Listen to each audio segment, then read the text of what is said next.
iftu duraa soddaan hambaa jette Oromoon. Osoon teetii du'aa jirtu buqqa'aa jirtu gara sutaaluun isinirra hin turre rabbi nu waaqa ceelchuun jaa ta Iraan gaanii dubbanna silaawe xiqqoo ta Iraanii fi ta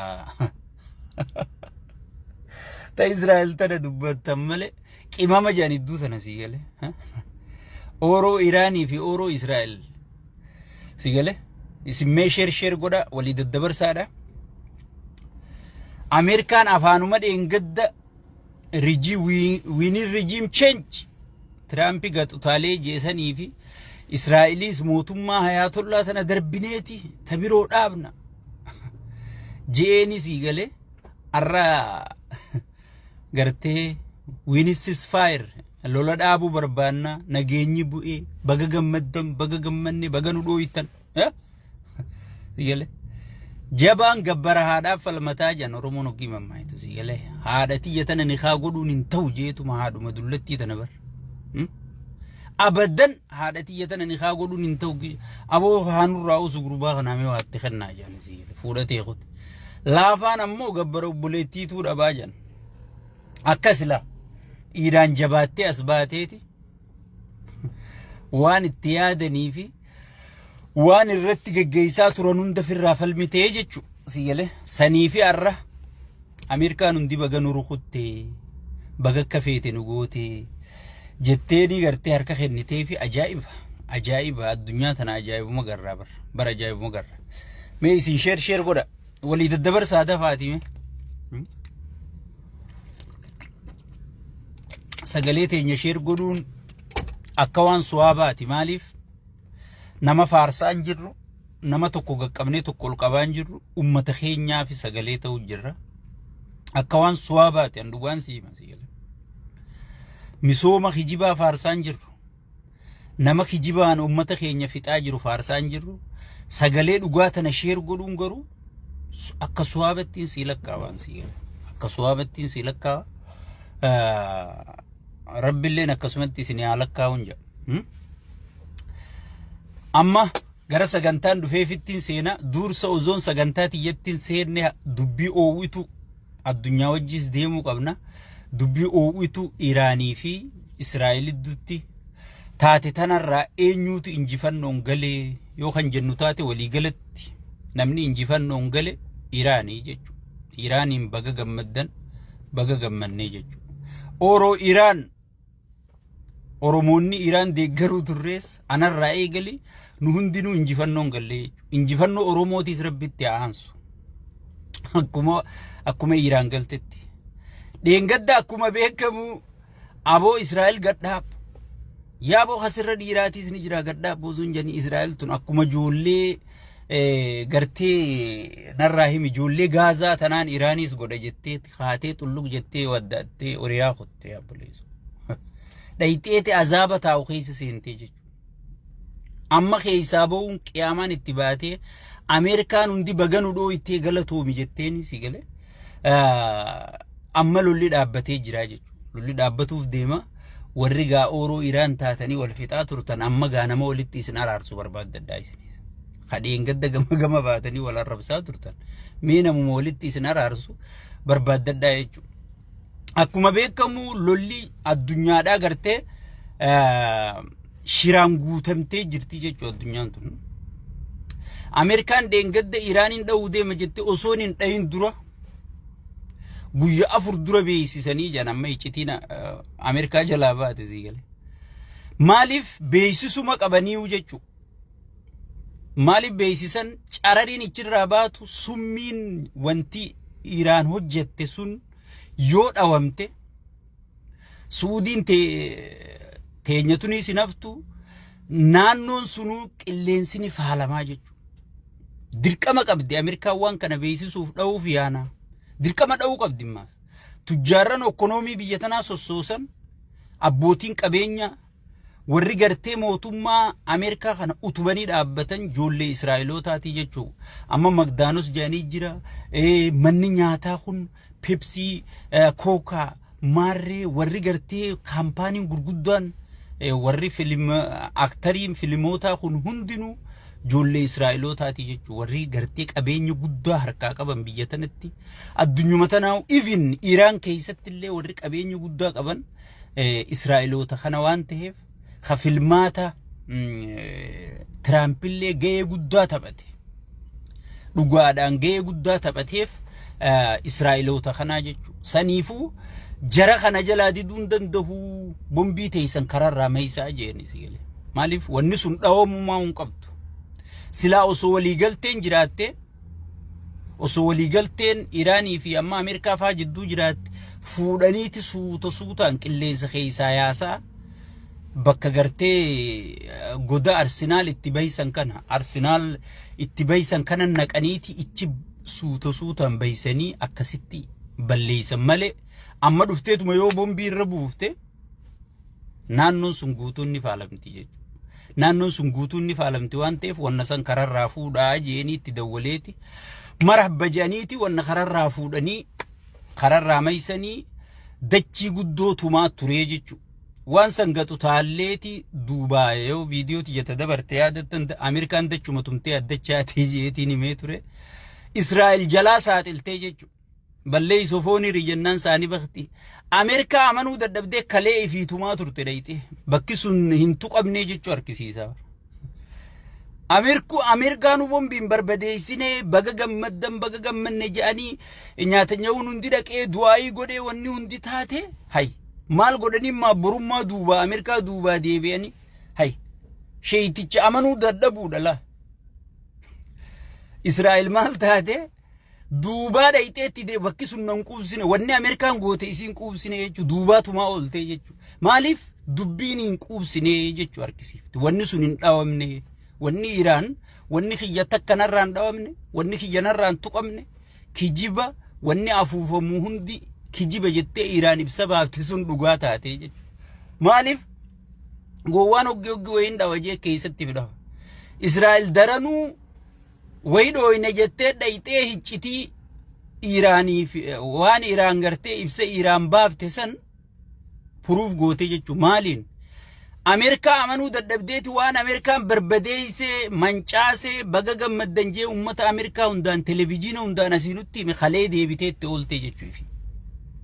Hay duraanuu dadhabee jetteeti Ameerikaatti yaamte. Duraanuu an hin danda'u jettee Ameerikaatti yaammatte maaltu si deebise. Wanni sun hin tuqamne sigale wanni sun kijibaan tuqamne jechuu harkisiifti jechuu dubbiin bara akkana jetti sigale nuti hoggii xiinxalluun ka keenyatti gaa isin akkatti xiinxaltammee isinis yaadanii kennattanii an akka xiinxala kiyyatti waan takka amma deebitee yoo gartee nama duubaa laalte waan san shakkirraa qabda Ameerikumarraa shakkii qabdi jechuu Israa'el sigale Ameerikumarraa shakkitee duubaa dhayxeetu muuturte jechuu wanni kun Tiraamp ka joolleeti amalaa biyyi qabanii aara sigale Tiraamp waa hundaa usii beeka jechuun qabda ati goote jechuun qabda beekaan akka keetiin jiru bar lafumaa Ameerikaa ta'ee rabbi Tiraamp kana irraa qaqqabe malee yoo ati akka dhuunfattu arabsite manas sii dhufaa bar ulee fudhate sigale nama addunyaarraa mootii arraban jaalanne mootii qeeqan jaalanne Abiyyii fi sheeyxaanticha Itoophiyaa sanii fi sheeyxaanticha keenya ka Ameerikaa kanaan arkee jechuu sigale qeeqan jaalatan tokkollee sigale faaruu malee faaruu rorroobsuu malee hin jaalatan soo duubaa gartee Iraan Israa'el deebiteeti duubaa dubbii ifa baaftee jechuu maaliif duubaa deebitee dhawuun waan dhiirti dhayxee dhawite waan dheengaddaa'u bombuu hin qabnu rabbii Muhammadi yoo amante khoonurraa dha'i janiini dhaqee namichi kun bileena meeqa baasee dha'e isiin kalee maaliif ichi deebiti wanni Ameerikaan goote isiin quubsinee jechuu wanti hin tuqamnee jechuu kitaabni keenya kan nuti ilaalle kitaabul jismi haasa wal sahiih jaana rabni sahiihaa jechuu itti aansuudhaan Israa'el Iraan akkuma dhaadatte ni khafalattee jechuu ni dhooyinaa akkuma Ameerikaan itti himte sani ummanni Iraan kun nan dhiisu angaa mootii kijibaa ta'uu hin barbaadu waan inni godha jeniin godhaati beezii sadiin dha'uu deemaa sadeenirra ijoollee kararraa meesii jettee Ameerika dawwaltee laala addunyaan bara filima siyaasaa jechuun filima bara ziigale hoggichi as darbitu jarri keenya qoloo jala ciree yaa'u kun gaawwee hafi araboonni kun ibsa baasuudhaan isaan maal siyaan iccitiis Ameerikaan itti nimtu bara Ameerikaan icciti itti nimtu ziigale ni tuffatti amma Suudii fa Qatar maarree warra maallaqa irraa cortu kana ni tuffatti Ameerikaan Iraan irra qabajji namni hundi jaba kabajaa beek Iraan irra kabajji waan ta'eef ni tufa icciti itti nimtu ganaa bakka lollitti fufuutaa eega dhaqanii beezii Ameerikaa tuqan Ameerikaan gatii kafalchiisuu teeysi nuti Ameerikaa wajji dhaabbanne jee beerree keenya ka Ameerikaa kun diriyaa lafarraa harkisaa utaalee ibsa baasisii gale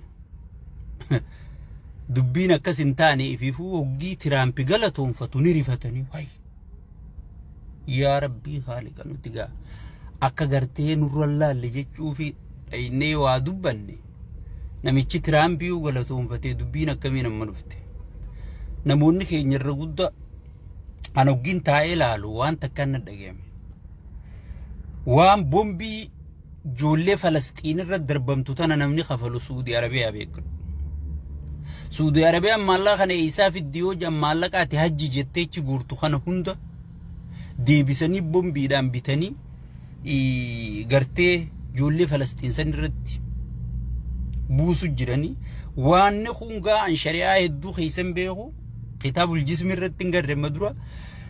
kitaaba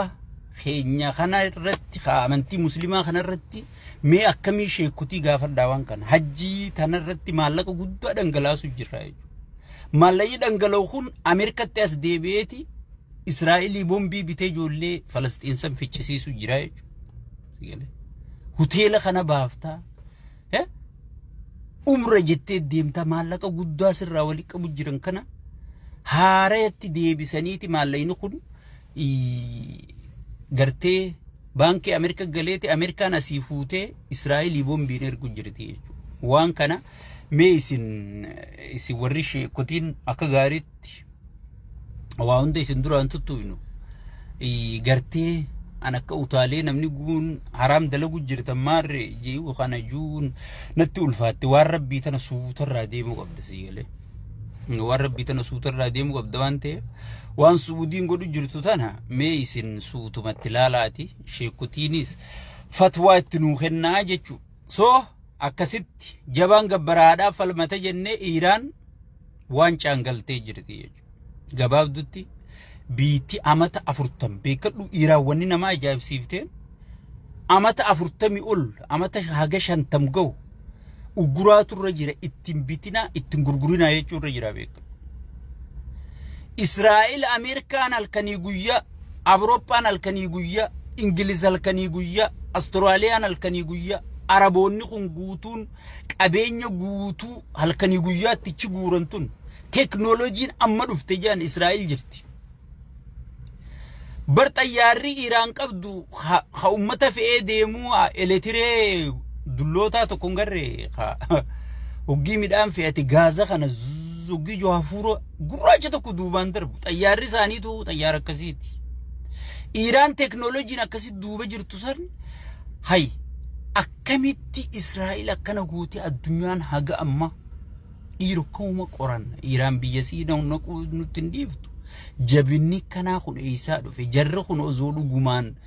sekshinarra keenya kana qaqqabuu baanne super paawurummaa nurraa fudhataa jetteeti maa xiinxaltoonni isaanii ma miidiyaan Ameerikaa irra guddaa wanni dubbachaa jiru haaw akkamitti ta'uu dandahee wanni kun si'ila nama hundatti ajaa'iba ta'e duraan akkuma Arabatti haa halkanuma tokkoo fi lamatti Israa'el guuysiteetuma qaqqabdee imaamarraa guurtee fiddisee namni hundi si'ila hoggii dhayxee isin nam kudhan ajjeefne maarree geenye miitirkishoo geenye jennee qabannu yaa areeduma hayaatollaa kana kadhiigaan faalame kana yaa rabbi gaame TV irraa ija qabachuun hin taatu beeyta kanumaan harkuutu rabbiin tokkichi nu sattareeti sigale jabaan fedhe ni injifatamaa sigale akkuma gaazaan gubattetti arra wanti gubachaa jirte abboleeyyan kiyya waan si ajaa'ibsiisu keessa wahuma gaazatti baheetu arra raafaan faanni hin jirtu dhiise Tel Aviv sigale Israa'el shimbirroon tun hayyama keenyaan ala qilleensa keenya irra barartu jettu arra gartee maana umte keessa jirti jechuudha. Maana umte keessa Oroo Israa'el takkaas ta'e Itoophiyaa teenya takkaas qiyaamaa keessa jiranii jechuudha. Sigale farshoon tun qaaloytee siinjaan እንደዛ ምንድን ነው ማሌገን የኢየሩሳሌም ልጅ የማሬ ልጅ በቢቢሲን አፋን ኦሮሞ ተኩፋር ረከቲ እስራኤል ማሬ ማሬ አንቹ ፈጭቶፍት እስራኤል ማሬ ማሬ ችፍንጫንቴ እስራኤል ማሬ ነምኒ ጀላ ቀቡ ዲደ ወኒ ጉዶን አማስ lola kanarratti ajaa'iba nama hundatti miidiyaan addunyaa guutuun Israa'elis akkana goote jeetuma irra buteetuma Iraan akkana goote Iraan maaliif namni hundi ijoollee xixiqqoo Israa'el akkasitti gartee fooqiidhaa wajjin macaisaa turte dhalaalee gartee baqachuu hin dandeenye kana Israa'el akkasitti irra deemaa turte namni hundi gubata santutti jira beek muslimaas ta'e kiristaanaas ta'e waan ummata Itoophiyaa kana Oroo Israa'el Itoophiyaa tanan ta'in nama humaanitiin itti dhagayamtu sigale nama humaanitiin itti dhagayamtu hunda maaltu keessa jirani beeyta ijoollee xixiqqoo akkatti Israa'el irra deemtee daakuu turte santu gaazexanyoota addunyaa guutuu kana hunda kanaa dura dhaabbata sigale yoo xiqquma Iraan bar xiqquma dhabgooti guddisanii miidiyaan hangamta akka faayidaa akka qabu garteemi Israa'el nuti dha'u jirraa rabbii ja'a dubbadhaa jettee dadhabde namni hundi irraa dubbachuu diti sigale Israa'eli barakana goote kutte duru Iraan kutan Iraan akkana goote marro goote mitirkisho goote barbadeesite humna marre takkatti jismitti kan nu himani jechu sigale humnatti waan Iraan goote tana sigale injifannollee kharami social media qilleensarrattillee lafattillee injifannu guddoo harkatte jechu Iraan barana du'aayi godhatteetuma kaate sigale maaliif sadarkaa namni gartee Israa'el jibbii dubbuma Falastiin tanaa jecha Israa'el funyaan qabate keessatti lolli ka'ee jechuudha. Siibar nam tokko tarkaanfii irra fudhachuu dadhabe. Amma fakkeenyaa sheexaantichuma uummata keenya dhiiga dhugaa jiru kana silaa jabaan tokko dhufeetuma godhee nurraa kuteeni jabaa san akkam goonu. Amma Jawaar Mahaammad maaliif akka jaalanna sigale maaliif namni hundinuu kan jaalanillee Jawaar afaan guutuun qeequu ni sodaata maaliif sodaata Jawaar namaan adda ta'eeti wayyaanee hin kaatu jedhanii gartee namni hundi jala mureessan wayyaanee bakka Ameerikaan guutuun jala saraarte san jijjiire sigale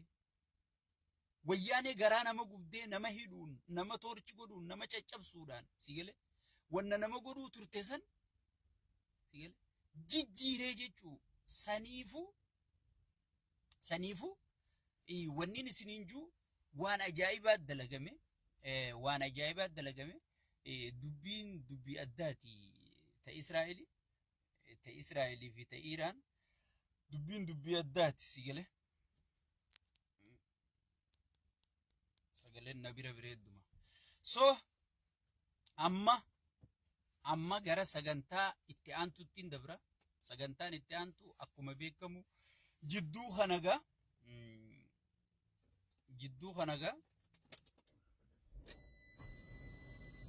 idduu tana sagaluma jaachaa oolanii maal isa wanti kiyya kun sagaleetu wanti ta'e sagaleen bireedduu miti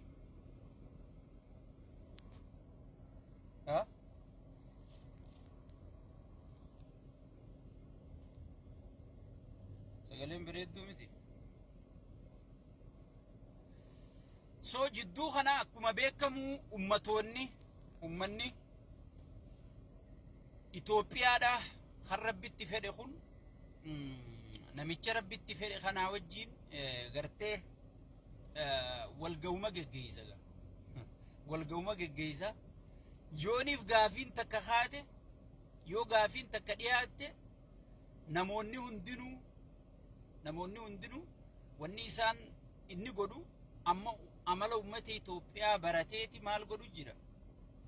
gaafii takka ati kaafnaan inni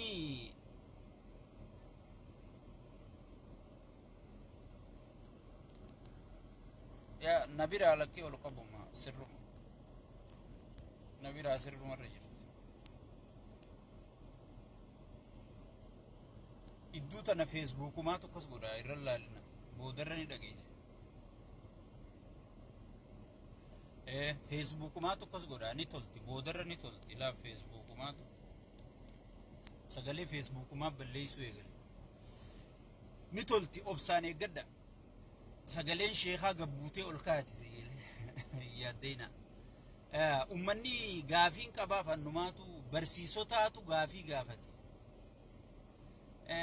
qaallichi footoo wajji ka'eetuma harka dhooysisee deema gartee doktaroota gaafii gaafate footoo wajji ka'eetuma harka dhooysisee deema sigale harka dhooysisee biraa deema hay anka gaafii natte yoo abiyyi wajji footoo ka'urraa haajamtan yoo abiyyi wajji footoo ka'uun isinitti gartee kan toltu taate maaliifi guyyaa footoo si wajji kaanu guyyaa harka si wajji dhooyin si dhooyin nuu qabii maan jenneen amma warri gariin waan jechaa jiru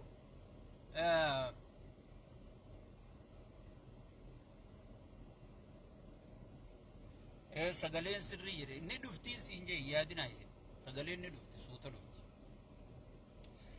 warri garii wanni jechaa jiran nuti afeeramne nuti maarreen taane warri gaafii dhugaa gaafateen afeeramne warra gaafii sobaa gaafateetu gartee afeerame jechaa jiran hay isin maaliif mormiidhaaf darree eegan afeeramin eega warri sirrii gaafii gaafateen afeeramin waay mormi maaltu isin dhaabsise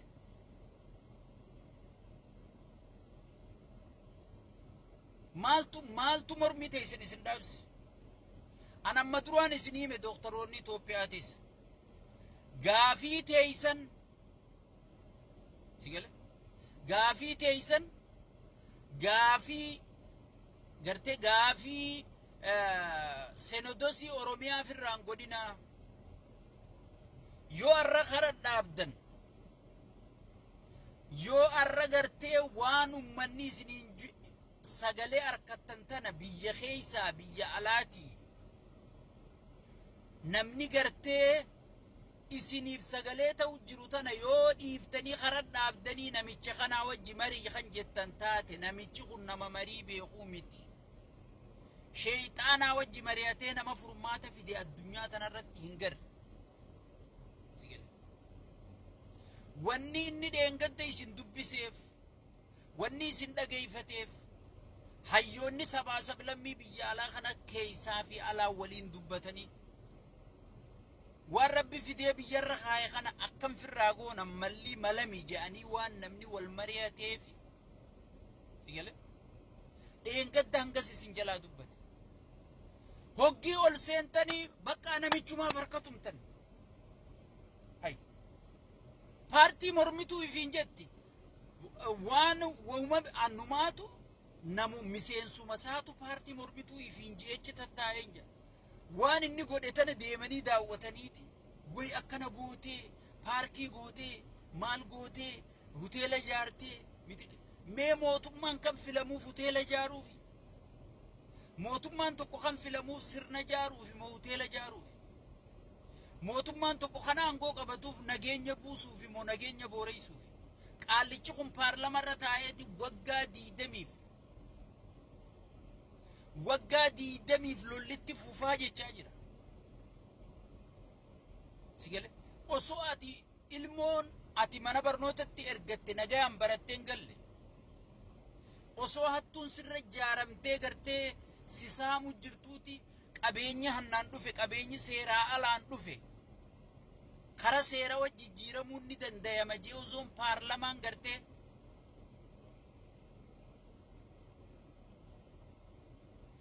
sigale paarlamaan Itoophiyaa taa'ee paarlamaan isaa sun